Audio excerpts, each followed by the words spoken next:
Hello students, आज हम 3.2 start करेंगे। सेकंड क्वेश्चन नंबर ये हमारा है सेकंड, लेकिन अभी ये उसका प्रीव्यू है। सपोज हमारे पास दो इक्वेशन है, a1x plus b1y plus c1 equal to 0, a2x plus b2y plus c2 equal to 0। हमें ये बताना है कि इनका यूनिक सॉल्यूशन होगा या इनफाइनेटली सॉल्यूशन होगा या कोई सॉल्यूशन नहीं होगा जब हम इन्हें सोल्व करेंगे। ठीक है, या वो आपसे पूछ सकता है क्वेश्चन में कि इन इक्वेशंस की लाइंस इंटरसेक्टिंग होगी, कोइंसिडेंट होगी या पैरेलल होगी, किस टाइप की होगी। तो उसके लिए हमें ये यहाँ पे हम बता रहे हैं।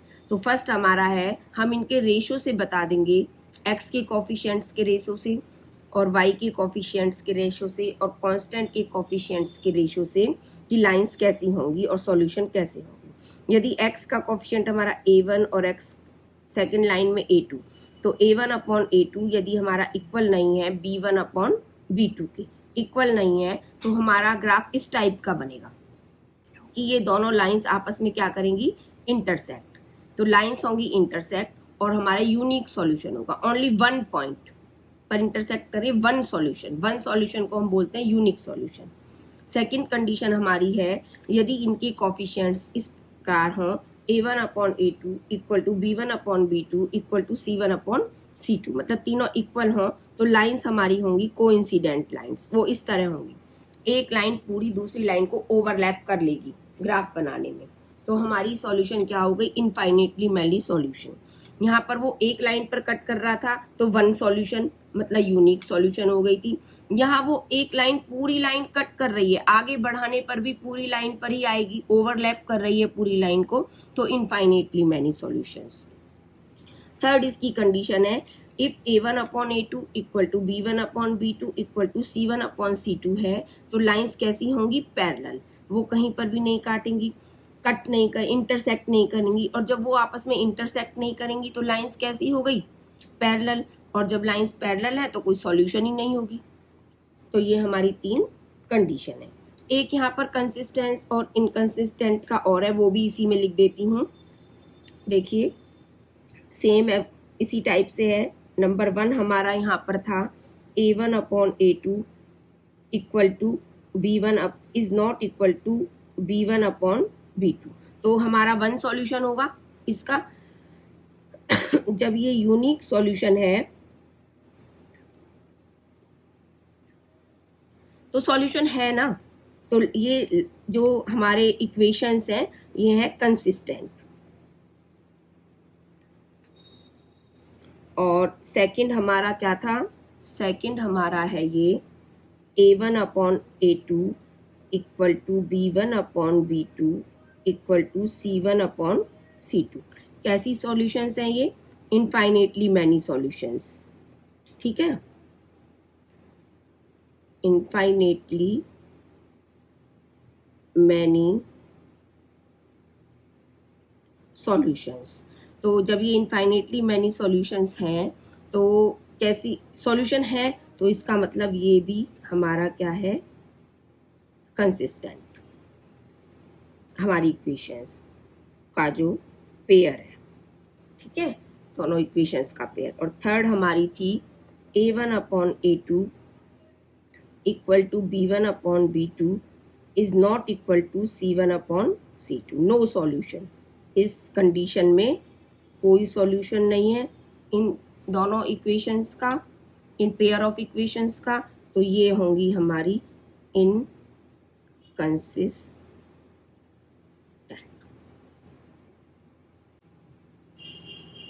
अब हम करेंगे 3.2 का क्वेश्चन नंबर सेकंड का फर्स्ट पार्ट।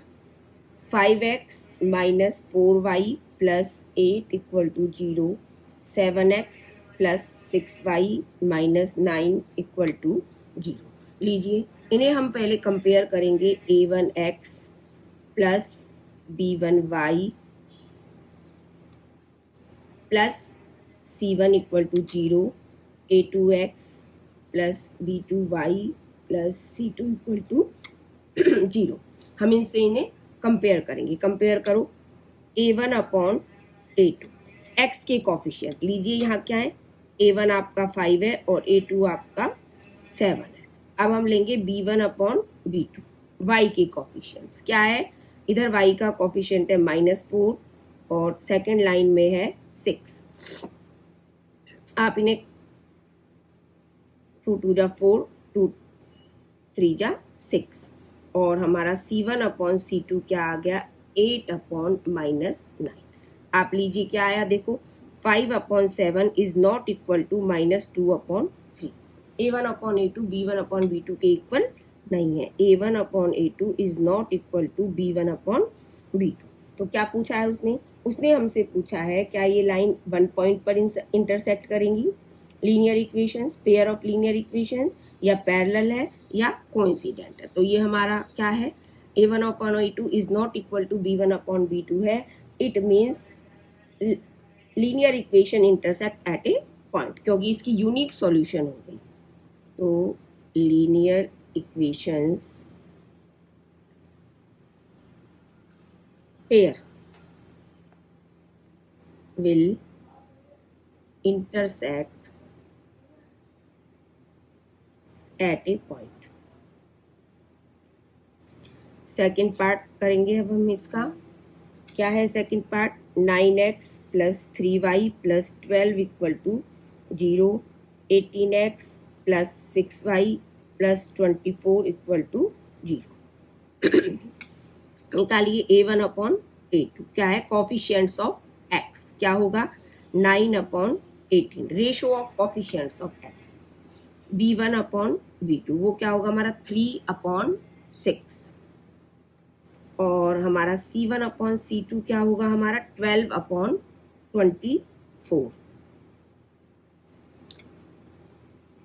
9 1 जा 9, 9 2 जा 18, 3 1 जा 3, 3 2 जा 6, 12 1 जा, तो क्या आया हमारा, देखो ये हमारा था रेशो 1/2, ये रेशो 1/2 और ये रेशो भी 1/2। तो हमारा ये क्या आया answer, A1 upon A2 equal to B1 upon B2 equal to C1 upon C2। तीनों रेशोज हमारे इक्वल हैं, x के कॉफिशिएंट्स के, y के कॉफिशिएंट्स के एंड कांस्टेंट के। इट मींस तो हमारी लाइंस कैसी होंगी, कोइंसिडेंट लाइंस। अब हम करेंगे 3.2 के क्वेश्चन नंबर सेकंड का सेकंड सम। ये हमारी फर्स्ट इक्वेशन है और ये हमारी सेकंड इक्वेशन है। तो हम निकाले कॉफिशिएंट्स, x के कॉफिशिएंट्स का ratio A1 upon A2 equal to क्या है हमारा 6 अपॉन 2। B1 अपॉन B2 हमारा क्या है -3 upon -1 and C1 upon C2 हमारा क्या है 10 अपॉन 9।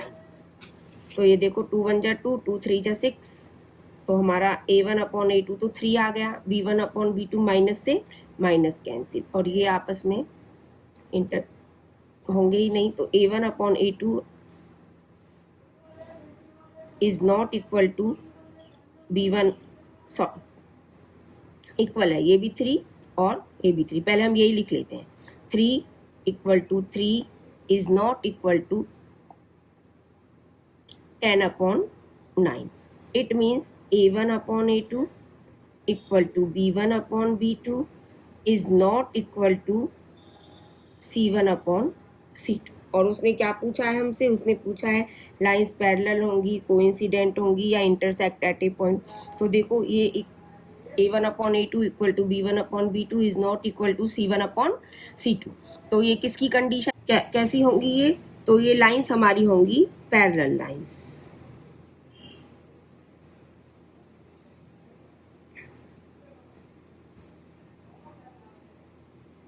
Parallel equations. ये क्वेश्चन नंबर 3 का फर्स्ट पार्ट है 3.2 का। ये हमारी हो गई इक्वेशन 1 और ये हमारी हो गई इक्वेशन 2। सेम यहाँ पर भी हमें ये बताना है ये लाइंस कंसिस्टेंट हैं एंड या इनकंसिस्टेंट। तो अब हम इनमें वही रेशो निकालेंगे। हम x का कॉफिशिएंट्स का रेशो हमारा होगा A1 अपॉन A2 3/2, y के कॉफिशिएंट्स का रेशो हमारा होगा B1 upon B2 equal to 2/-3 और हमारा कांस्टेंट का रेशो होगा 5 अपॉन 7। यहाँ हमें ये चीज़ ध्यान रखनी है, जो हमारे कांस्टेंट हैं दोनों लाइंस में, दोनों इक्वेशंस में, या तो इक्वल के राइट साइड होंगे या इक्वल के लेफ्ट। तो देखो ये यहाँ पर इक्वल के राइट साइड है और ये भी इक्वल के राइट साइड है, तो हमारा ठीक रहेगा सम।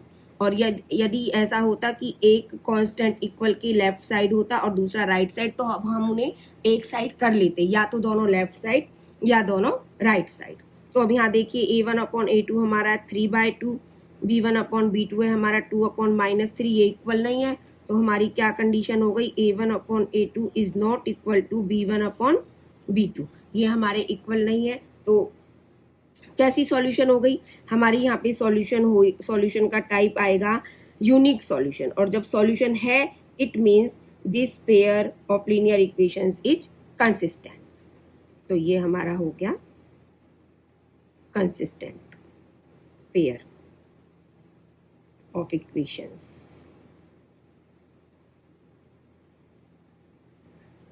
क्योंकि इसका कैसा हल है, यूनिक सॉल्यूशन है इसकी।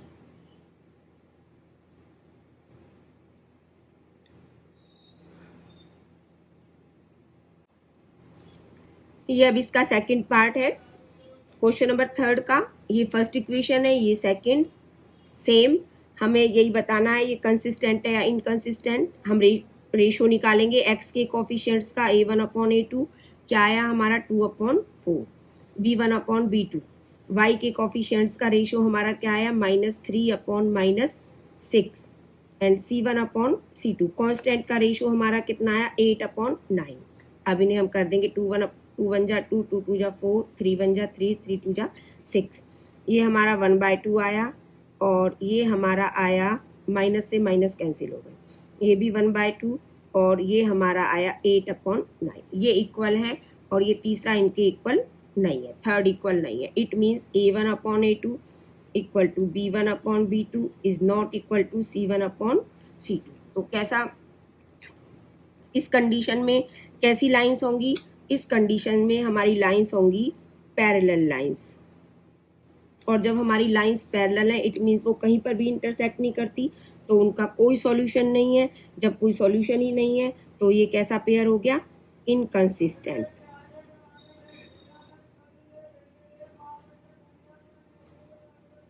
Pair of equations, linear equations. Inconsistent ये कंडीशन।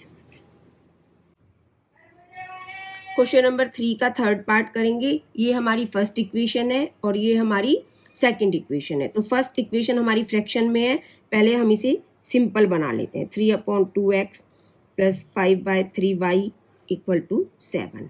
एलसीएम क्या आया हमारा 6, 3 3 जा 9x, 2 5 जा 10y इक्वल टू 7। ये हमारा आ गया 9x plus 10y equal to 6 7 जा 42। हमारी इक्वेशन 1 ये हुई है, ये बनी है। ये इक्वेशन 1 है, 9x minus 10y equal to 14। ये हमारी सेकंड इक्वेशन है। सेम अब हम रेशो निकालेंगे। x के कोफिशिएंट्स का रेशो a1/a2 क्या आया 9/9, 9 1 जा 9, 9 1 जा 9। b1/b2 क्या है, y के कोफिशिएंट्स का रेशो क्या आया 10/, कोफिशिएंट्स में साइन भी शामिल होते हैं, -10 इंक्लूड होते हैं साइन भी, कहीं ऐसा ना हो आप इसे 10 ही ले लें। ये मोस्ट इंपॉर्टेंट है, बच्चे यही गलतियां करते हैं जब वो कोफिशिएंट्स लेते हैं, वो माइनस का साइन यहीं छोड़ देते हैं, 10/10 कर देते हैं, और जिससे कि सब क्वेश्चन हमारा गलत हो जाता है। 10 1 जा 10, 10 1 जा 10। और ये c1/c2 हमारा कितना है 42/14, 3। तो हमारा क्या आया a1/a2 इज 1 है, और b1/b2 हमारा क्या है -1। तो ये इक्वल नहीं है। क्यों, क्योंकि 1 जो है वो कभी भी -1 के इक्वल नहीं होता है। और जब ये equal a1/a2 is not equal to b1/b2, तो कैसी सॉल्यूशन है, यूनिक सॉल्यूशन है। तो सॉल्यूशन है ना, तो हमारा ये हो गया consistent pair of linear equation. Very simple है, यदि सॉल्यूशन है तो वो जो पेयर है वो कंसिस्टेंट है, और अगर सॉल्यूशन नहीं है, ओनली नो सॉल्यूशन में ही वो इनकंसिस्टेंट है, otherwise pair of lines is consistent.